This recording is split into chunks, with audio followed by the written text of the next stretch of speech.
গন্তব্যহীন শিক্ষা পরিহার করার আহ্বান জানিয়েছেন প্রধান উপদেষ্টা ডক্টর মোহাম্মদ ইউনূস। চট্টগ্রাম বিশ্ববিদ্যালয়ের সমাবর্তনে তিনি বলেন, নতুন বিশ্ব গড়ার সক্ষমতা বাংলাদেশের আছে, ছাত্র সমাজ ঠিক করবে তারা কেমন বাংলাদেশ চায়।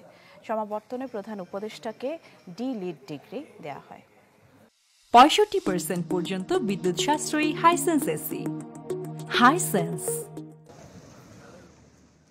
অদিতি বড়ুয়া ও জয় বড়ুয়া সমাবর্তনের গাউন আর হ্যাট পরিয়ে দিলেন বাবা মাকে।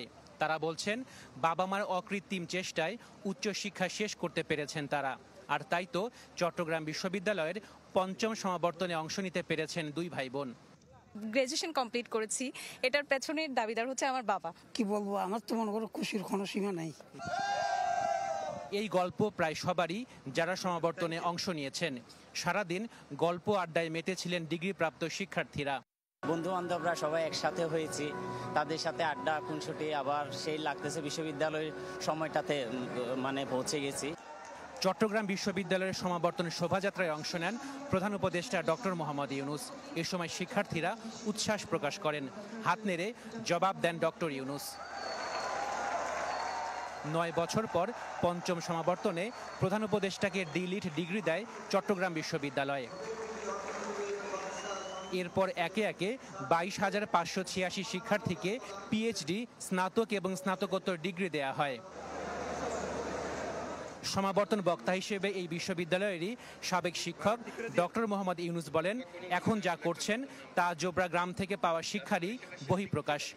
এই জোবরার শয্যাপাড়া, দেওয়াননগর, এদের যে মহিলারা আছে তারাই আমার শিক্ষক হলো। তিনি বলেন, নতুন বিশ্ব গড়ার সক্ষমতা আছে আমাদের। এ সময় গন্তব্যহীন শিক্ষা বাদ দেওয়ার আহ্বান জানান তিনি।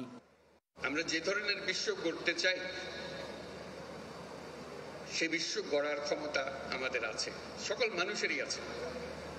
কিন্তু আমরা গতবান্ধা পথে চলে যাই বলে আর নতুন পৃথিবীর কথা আমরা চিন্তা করি না। দীর্ঘ ৯ বছর পর অনুষ্ঠিত হলো চট্টগ্রাম বিশ্ববিদ্যালয়ের ৫ম সমাবর্তন। সমাবর্তনে মূল আকর্ষণ ছিল এই বিশ্ববিদ্যালয়ের সাবেক অধ্যাপক এবং অন্তর্বর্তী সরকারের প্রধান উপদেষ্টা ডক্টর মোহাম্মদ ইউনূসের সমাবর্তন বক্তব্য, যেখানে তিনি গ্র্যাজুয়েটদের নতুন বিশ্ব গড়তে উদ্যোগী হওয়ার আহ্বান জানিয়েছেন। আশাকিন প্রিন্স, চ্যানেল 24, চট্টগ্রাম।